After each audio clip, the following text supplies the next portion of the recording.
हमारे मुख्यमंत्री जी पे इतनी चर्चा होती है, मैं पूरे भारत में जाता हूं, इतनी चर्चा होती है। लोग कहते हैं कि वे तो संत हैं, वे तो पीठाधीश्वर हैं और शासन, और हमारे यहाँ जो घटनाएं होती रहती हैं, अपराध मुक्त जो प्रदेश हुआ। तो मैंने लोगों से कहा कि देखो, संतों का काम ही होता है। दो प्रकार के संत हैं। एक संत वो हैं जिनसे सज्जन व्यक्ति मिलता है और मिलते ही मोक्ष को प्राप्त करता है। एक हमारे महाराज जी, दुष्ट व्यक्ति दिखता है, मिलता है और फिर मोक्ष को प्राप्त करता है। दोनों प्रकार से साधन संपन्न है। और आवश्यक भी है, क्या करें, देश ऐसी स्थिति में आ गया है। पहले डॉक्टर्स RX लिखते थे, वो RDX लिखने लगे हैं, क्या करेंगे आप। तो ऐसे समय में तो बहुत आवश्यक है। आदरणीय रक्षा मंत्री जी ने बड़ा उल्लेख किया। मेरा सौभाग्य रहा कि अटल जी की कृपा, उनका स्नेह मुझ पर भी रहा, और वो लगातार अपने घर पर एक गोष्ठी करते थे जिसमें रक्षा मंत्री जी की उपस्थिति होती थी, आदरणीय दिनेश भैया की उपस्थिति होती थी। तो पार्टी के सभी लोग बैठे हुए हैं आज यहाँ पर, बहुधा पार्टी के ही लोग हैं। तो दो प्रकार, तीन प्रकार की पीढ़ियां पार्टी में आ गई। एक अटल जी की पीढ़ी थी जिसमें आदरणीय अडवाणी जी, जोशी जी, वो एक पीढ़ी थी। फिर आदरणीय रक्षा मंत्री जी की, प्रधानमंत्री जी की एक पीढ़ी आई। अब एक तीसरी पीढ़ी हमारे यशस्वी मुख्यमंत्री जी की, देवेंद्र फडणवीस जी की। तीन पीढ़ियां लगातार काम कर रही हैं और तीनों के दृष्टिकोण में अंतर है। अटल जी कहते थे कि आपके घर पर कोई कूड़ा फेंके तो आप स्वयं साफ कर दो। मोदी जी की, राजनाथ जी की पीढ़ी कहती है कि आपके घर पे कूड़ा फेंके तो आप उससे ही साफ कराओ।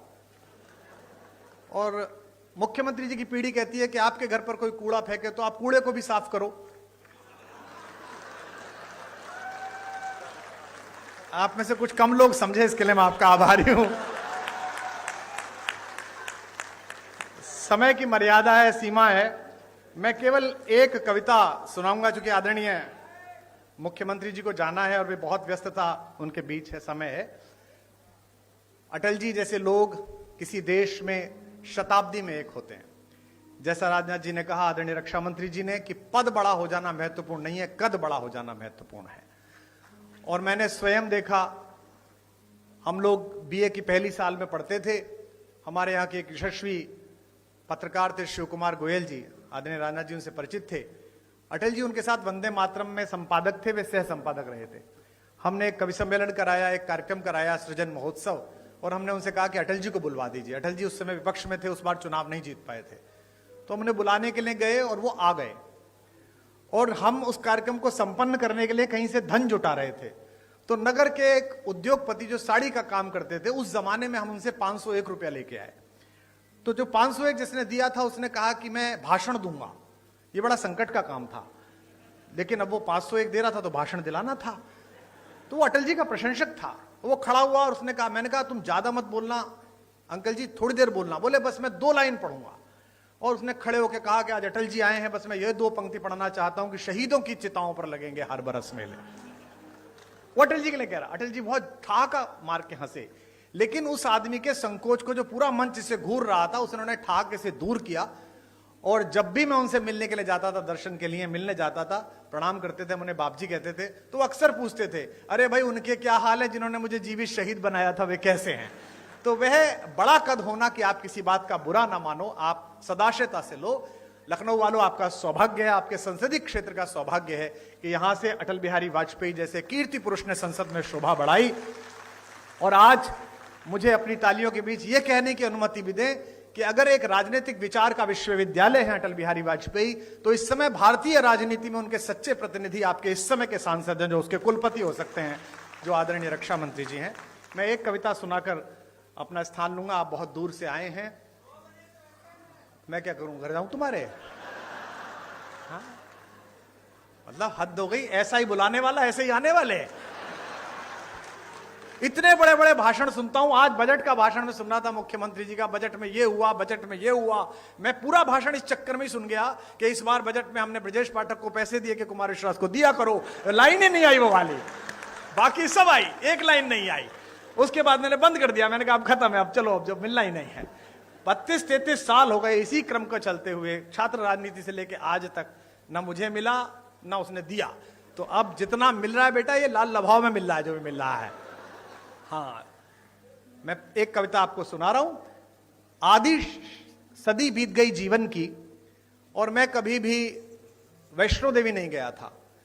हमारे यहां ये धारणा है कि भगवान जब बुलाते हैं, भगवती जब बुलाती है, तभी जाना पड़ता है, तभी पहुंचना पड़ता है। इस बार नवरात्र में वहां के ट्रस्ट का आदेश आया कि पहली नवरात्रि पर माता के द्वार पर आप कुछ सुनाइएगा।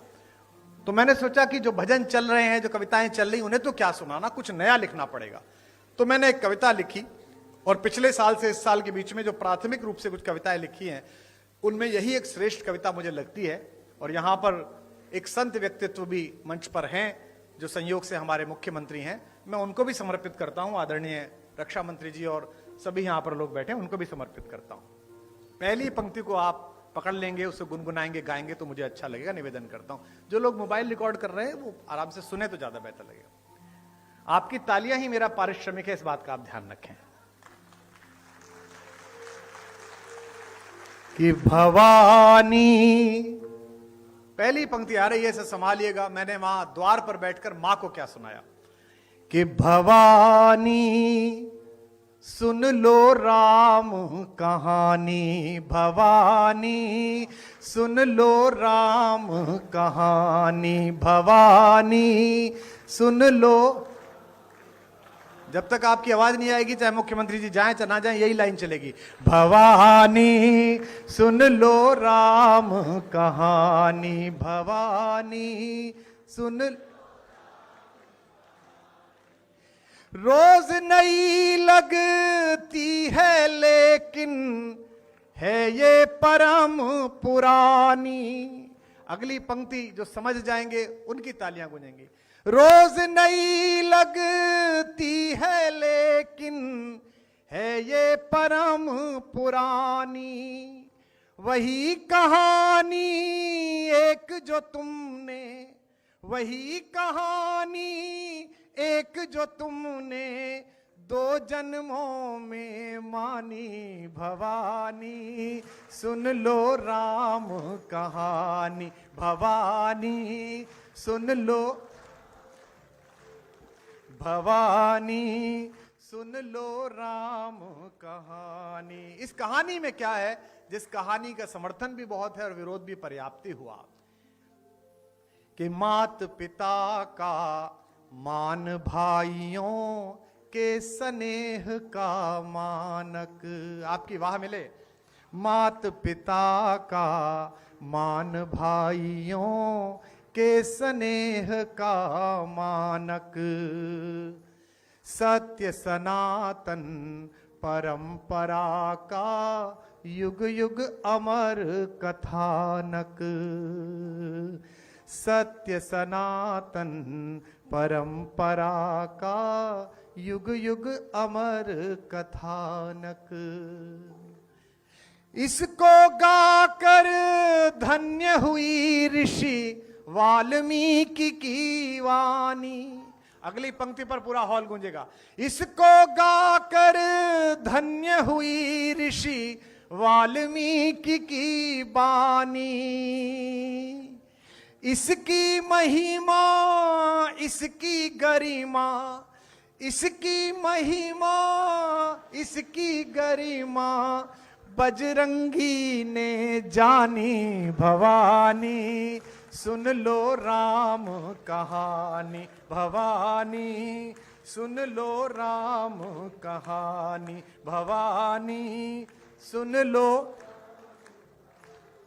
भवानी सुन लो। अपना कोई आदर नहीं है, कोई सम्मान नहीं है। किसका, कौन इतना कविता का इतना आदर कहां से हो कि इतने महत्वपूर्ण लोग बैठे और अपना समय दें। हम जिसे गा रहे हैं उसका नाम बहुत बड़ा है। पंक्ति पढ़ रहा हूं और पहली पंक्ति पर जो कवि यहां बैठे हैं, साहित्यकार बैठे हैं, उनका स्नेह मिले। और भारतीय जनता पार्टी के लोग कितने भी गर्वित हो जाएं कि इतने राज्यों में सरकार है, केंद्र में 3 बार आ गई कि 4थी बार आएगी, हम तो ये मानते हैं कि जैसी भी पार्टी है, जो भी है, कवि के द्वारा चलाई गई है, कवि के परिश्रम से, उसके शब्दों से चली है। कि तुलसी तुलसी से, तुलसी तुलसी से पावन हो गए कथा यह गाकर। तुलसी तुलसी से पावन हो गए कथा यह गाकर। भाग्य बली हैं फिर भी खुद को कहें राम का चाकर। भाग्य बली हैं फिर भी खुद को कहे राम का चाकर। एक पंक्ति खास तौर पर सुन लीजिएगा, भाग्य बली हैं फिर भी खुद को कहे राम का चाकर। जब तक सब नहीं बजाओगे यही चल रही है, भाग्य बली हैं फिर भी खुद को कहे राम का चाकर। यह कोरी कल्पना नहीं है आगम निगम बखानी। यह कोरी कल्पना नहीं है आगम निगम बख। लखनऊ में हाई कोर्ट की एक ब्रांच है। यह देश अद्भुत है। यहां राम हुए हैं या नहीं हुए हैं, इस बात का मुकदमा सुप्रीम कोर्ट में 30 साल चला। न्याय के देवता को न्याय के मंदिर में ही पुष्ट कराना पड़ा कि वे वहीं पैदा हुए हैं जहां उनका मंदिर बना है। अद्भुत देश है। और विडंबना देखिए कि जब आखिरी चरण में मुकदमा था, उन्हीं दिनों रामनवमी की छुट्टी पड़ गई, तो सुप्रीम कोर्ट बंद हो गया। तो हमने मिलॉर्ड से फोन करके पूछा कि अगर नहीं हुए तो छुट्टी क्यों हुई थी, और छुट्टी हुई है तो हुए ही होंगे। तो मैं गोमती के तट पर पंक्ति पढ़ रहा हूं, राम हुए हैं नहीं हुए इसकी गवाही देने के लिए मैं एक पंक्ति लेकर आया हूं। यह कोरी कल्पना नहीं है आगम निगम बखानी। अगली पंक्ति का गवाह अच्छा लगे तो उसकी लहरों के समान तालियां उठती देखूं। यह कोरी कल्पना नहीं है आगम निगम बखानी। युग युग से इसका साक्षी है, युग युग से इसका साक्षी है मां सरयू का पानी भवानी। सुन लो नी भवानी, सुन लो भवानी, सुन लो। आपकी आवाज कम आ रही है। भवानी सुन, भवानी। अंतिम बंद इस कविता का पढ़ रहा हूं कि वंचित वनवासी गिरिवासी। देखिए, नया परिवर्तन होता है सोच में, संस्कार में। वर्षों से चली आई एक पद्धति बदलती है तो चीजें कसमसाती हैं। ये कसमसाहट का दौर है। यहां नए साल पर पहली बार ऐसा हो रहा है कि आगरा में जो एक कब्रिस्तान है सफेद रंग का, उसे देखने जाने की बजाय युवा ज्यादा मात्रा में आगरा तक की बजाय अयोध्या जी जा रहे हैं, वृंदावन जा रहे हैं। परिवर्तन हो रहा है। तो बदलते में देर लगेगी और तर्क का उत्तर दिया जा सकता है, कुतर्क का नहीं दिया जा सकता। जिनको लगता है कि धर्मनिरपेक्ष देश है, इसमें इतना राम क्यों, इतनी रामनवमी क्यों, धर्मनिरपेक्ष है तभी तो सब चल रहा है। अगर राम रिश्तेदार नहीं है, राम पूर्वज नहीं है, तो इतनी सारी क्रिसमस मन रही है, हम ही लोग मना रहे हैं। सेंटा क्लॉज कौन, हमारे फूफा जी थे, फिर भी मना रहे हैं ना, इतना अच्छा मना रहे हैं। तो देश में सभी का आदर है। तब कह रहा हूं, निवेदन करता हूं कि भवानी सुन लो, भवानी। कैसी कहानी है। वंचित वनवासी गिरिवासी जिसमें बने सहायक। वंचित, हमारे संजय निषाद जी बैठे हैं, कम हंसा करो। हाँ, अभी वीडियो पे हंस दिए थे, कितना बुरा लगा है थोड़ा। लेकिन ये निषाद हैं, ये मुझसे जब भी मिलते हैं हाथ मिलाते हैं। मैं कहता हूं भाई आपसे हाथ नहीं मिला सकता, आप हमारे बॉस के मित्र के घर से हो, हम तो सेवक लोग हैं। हम लोग तो राम जी के चरणों की धूल के दास हैं।